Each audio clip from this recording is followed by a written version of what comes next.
morning and welcome to Left, Right and Centre this Friday night as the battle for Delhi enters its final bout. The Association for Democratic Reform, or ADR, that studies corruption and criminality in elections, has come up with data indicating nearly 17% of Delhi's candidates across political parties have criminal records or backgrounds, ranging from murder charges to crimes against women and obstructing the peace. That's a startling number for parties who are promising a safer capital for its citizens. To make matters worse, the campaign is getting uglier. The Aam Aadmi Party protesting an ad taken out by the BJP carrying a mock death notice for Anna Hazare. The BJP sending out its list of 5 daily questions demanding transparency and poll funding, amongst other things, from the Aam Aadmi Party, challenging them of getting money from anti-national sources. But first, the big political story of the day, trouble in the Congress's ranks. Jayanti Natarajan, the former environment minister, has quit the party with a scathing attack on Vice President Rahul Gandhi, alleging that after instructing her to protect the environment, he publicly criticized her decisions before last year's elections in an attempt to woo industry.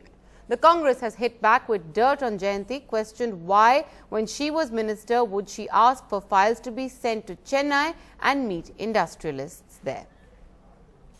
Prime Minister Singh, looking tense and grim, said, "Jayanti, I've been told by the Congress president that your services are required for party work.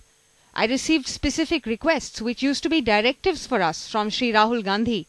I initially refused to attack Shri Modi on Snoopgate. I thought the party should attack him on policy and governance." A Congress spokesperson for nearly 10 years, now outspoken against the Gandhis. She claims this speech of Rahul Gandhi to corporates blaming her for hold-ups prompted her forced resignation. Many of you expressed your frustration with environmental clearances that are delaying projects unduly. The loopholes are so big that you can drive a truck through some of them. I saw your speech in FICCI. I want to know why you did this. You have never said that I was holding up projects. Today she quit the Congress, blaming not only Rahul Gandhi for her ministerial decisions, but also Sonia for not listening to her for over a year. There was an avalanche of responses, largely because of Narendra Modi's phrase targeting her before the elections. पहली बार हमारे कान पे आया कि दिल्ली में एक जयंती tax चलता है। जब तक ये जयंती टैक्स पूरा नहीं होता है, पर्यावरण में, एनवायरमेंट में फाइल इधर-उधर हिल नहीं सकती, ऐसा लोग कहते हैं। The BJP felt politically vindicated as early as 10:30 a.m. the finance minister spoke at length. This statistic economy, which the UPA tried to build up, was vindictive in nature, wanting to teach some people a lesson and wanting to favor some people. The Congress reacted sharply, raising questions on her conduct and timing of the letter's publication, 3 months after she wrote it and in the midst of the Delhi campaign. अगर वो भूल गई हैं तो मैं याद दिला दूं कि उनके जो वर्तमान राजनीतिक कंट्रोलर्स और मास्टर्स हैं, उन्होंने ही इस बात का कारण बता दिया था 1 वर्ष से पहले, जब उन्होंने इस फ्रेज को आपके समक्ष रखा था, जयंती tax. And they did complain to me bitterly, and those complaints were not about the delays, but they said that the files were required to be cleared out of Chennai. Jayanti Natarajan says she took the extreme step to quit to protect her family. During campaign 2014, the BJP targeted the functioning of Jayanti Natarajan's ministry. In November last, the BJP President Amit Shah met Jayanti Natarajan. Less is known about what transpired in the meeting, but right now Jayanti Natarajan's attack has given the BJP some amount of ammunition against the Congress's first family. But the BJP is no mood to induct Jayanti. The Congress closed ranks, attacked Natarajan and shielded the Gandhis. 24 years she enjoyed the position as a Rajya Sabha member. So that means to say they interfered in giving her 24 years and she was made a minister. Now all of a sudden she becomes a saint. I think this kind of an allegation by someone who got everything what she got in her life till now from the Congress party, this kind of an allegation is really uncalled for. Nevertheless, the crisis has hit the party hard. Party was interfering in every decision that the government was taking have all now been established. In this suffocating atmosphere, where by lies and falsehood and innuendo and other people, my reputation is vilified and ruined, I cannot function. The question now is, will more top leaders desert the Congress? With Sam Daniel in Chennai and Rahul Srivastav in Delhi, Vijay Kumar for NDTV. Well, as the Congress assesses the impact of that big development in the party today, let's move our focus to the Delhi elections, and the war between the BJP and the Aam Aadmi Party specifically is getting uglier by the day. Today, Nirmala Sitharaman, one of the big guns brought in by Amit Shah to campaign in Delhi, alleged that the Aam Aadmi Party was using volunteers from places like Bangladesh, Pakistan and Dubai to ask people for votes for the Delhi polls. This was her list of 5 questions to the Aam Aadmi Party today. आम आदमी party जिस तरीके से vote मांग रही है उसका काम आउटसोर्स हो गया है। आउटसोर्स हो करके एम्प्लॉयड हो, वॉलंटियर हो, वो सब भारत की एंटी नेशनल फोर्सेस से जुड़े हुए लोग से हो रही है। वॉलंटियर कहां से दिल्ली के वोटर को कांटेक्ट कर रहे हैं कि आम आदमी पार्टी को आपके समर्थन देना, आपके वोट देना करके फोन कहां से आ रही है? बांग्लादेश से आ रही है,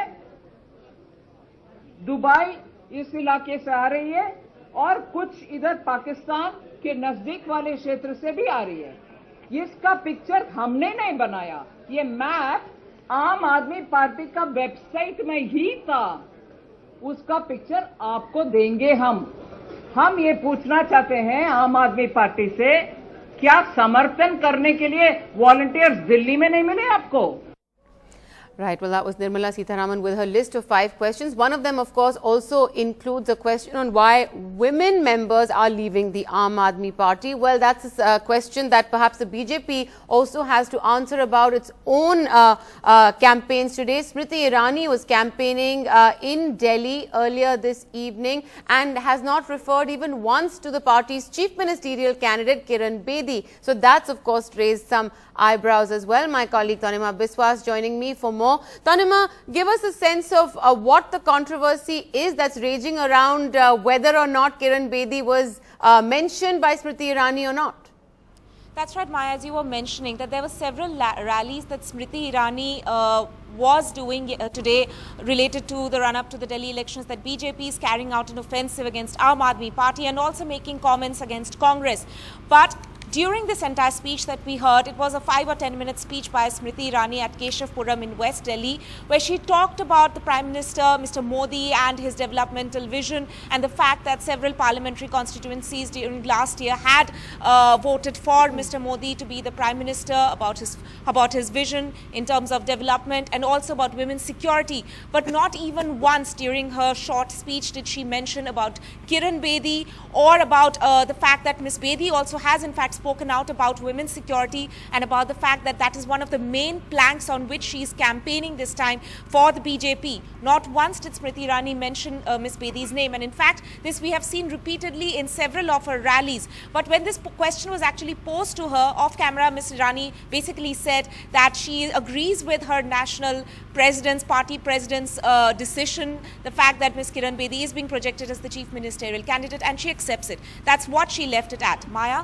Right, Tanima, thanks very much for joining us with all that from the latest rallies. As we said, the BJP is bringing out its big guns to campaign in Delhi, but the election campaign really getting uglier and uglier by the day. Now, to discuss the way the campaign is unfolding from the BJP, we have Shaina NC joining us from Mumbai. From the Congress, we have Salman Soz, the spokesperson. The Aam Aadmi Party's Atishi Marlena joins us. In the studios, we have from the ADR that's come out with that rather damning report on political parties, Professor Jagdeep Chokar, who is the founder member of the ADR, and also senior journalist M.K. Venu, who joins us to make sense of the campaign as well. Shaina NC, I want to first actually open this with you. Nirmala Sitharaman's questions, the 5 questions for the Aam Aadmi Party, some very sort of unsubstantiated claims. In a sense, you're accusing the Aam Aadmi Party of having people from Pakistan and Bangladesh campaign for it. On the basis of what are these allegations? Please understand that our party is a party that has absolute evidence before speaking at any press conference. Nirmala Sitharaman is a responsible leader of the party, and she has phone call evidence and all other material to prove so.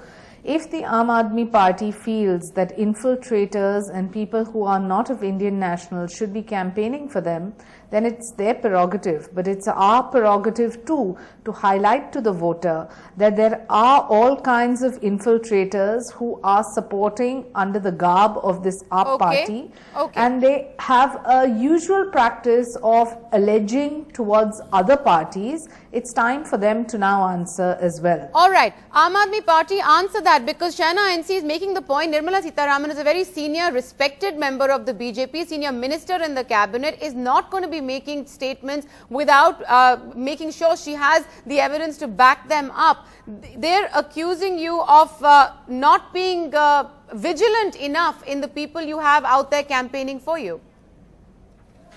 Maya, you know, absolutely right. Nirmala Sitharaman is someone of quite high stature, which is why I had some amount of sympathy for her when I was watching her in the press conference today. Because surely for someone of her stature to raise such immature and unsubstantive questions must have been extremely difficult as well. In fact, when I was watching the press conference, I was waiting for quite a while that maybe they didn't do it yesterday, but today they will bring up some substantial issues. Maybe today they actually want to discuss issues related to Delhi. Maybe they want to talk about water, about electricity, about education, about jobs. But clearly discussing Delhi, discussing an agenda for Delhi is not on the radar of the BJP. I think BJP has already assumed the role of the opposition in Delhi, and that is precisely the role that they are playing. Core issues, unlike the AAP party that has only been into outsourcing. The BJP, just one second, the BJP right now controls the central government. They have all investigating agencies associated with them.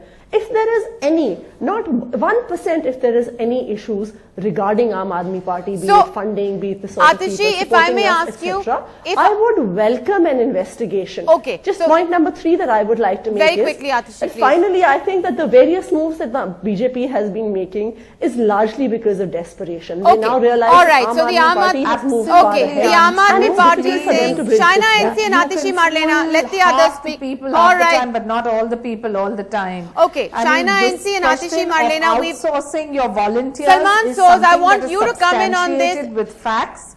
Shaina NC, just a moment. Let's get the others in as well. BJP and Aam Aadmi Party, let's get the others in as well. Let the Congress also come in on what its views on these questions and this campaign really is. And then we're going to actually open it up to what the ADR has said today about all of Delhi's political parties, not just one. But Salman Soz, very quickly before we open up the debate. Look, Maya, I think the BJP is running a very desperate and disgusting campaign in Delhi. It is BJP's kind of method, this modus operandi, where whoever their opponents are, they'll call them anti-nationals. They think they're the only patriots in this country, and they basically paint everyone in a negative light. So as far as I'm concerned, this should be condemned. Okay. The second thing is that they're running such a disgusting campaign. I mean, today in Delhi's newspapers, they had an ad out. It's shameful that a party that governs India comes out with such ads. I think that just shows their desperation. People of Delhi are, quite frankly, tired of this thing. They came out, the desperation knows no bounds right now. This lame argument because you have you came out with Kiran Bedi, she's gone quiet. You're coming out with ministers, they're acting as party hacks. The ad that Salman Soz is referring to of your propaganda, we're winning all the way. All right, the ad that Salman Soz, Shaina NC, one moment please, let the others speak as well. The ad that Salman Soz is referring to is one that has a mock death notice of Anna Hazare. The BJP says it is the death of his ideals by his supporters in the Aam Aadmi Party that they are referring to. That's the clarification that's come from the BJP. But I want to bring this to MK Venu and Jagdish Chokar as well. Mr. Chokar, your report today has some rather damning statistics about criminality in the Delhi polls. Well, the statistics are what they are. The fact is that 17% of the candidates have criminal cases pending against them, which they have themselves declared under the guidelines set by the Supreme Court of India.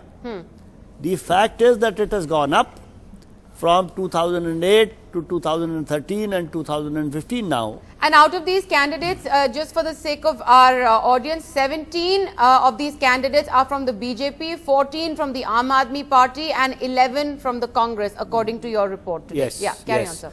So therefore, all political parties, when it comes to selecting candidates, it seems they have a preference for people who have dubious records. Whether it is because they consider these candidates are winnable under by hook or by crook, right, and they have no regard to the public sentiment, which over the years has been saying we do not want such people.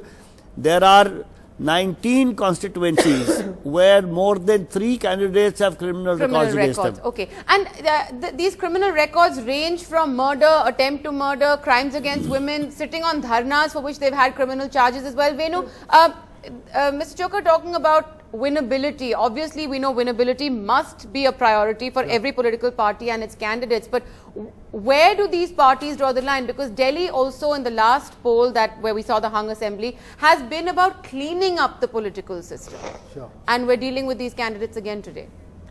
Maya, the historical trend is whichever party is potentially more likely to come to power. We saw that in UP during Lok Sabha elections also. UP was an important state, so a lot of criminal elements left the BSP, SP, Congress and joined the BJP, and as per ADR, even in UP, it was shown that BJP had the highest number of candidates with criminal record. Yeah. So Delhi also, the perception is that BJP is in power, the centre, so has an advantage in Delhi. So you see a similar trend. But I would add one thing here, just for fine tuning, for greater rigor. 114 candidates have been shown as having criminal record, but very serious and heinous criminal record with 7 years and above as sentence, like murder, attempt to murder, sexual assault, etc. There are just 10. So it seems to me that about 104 candidates, 100 odd candidates have been booked for dharna, obstructing public servants. How do you make that? Yeah, it needs to be fine tuned. For instance, Kejriwal has 24 cases of dharna related charges against him. Just coming to so, that. yeah. All right.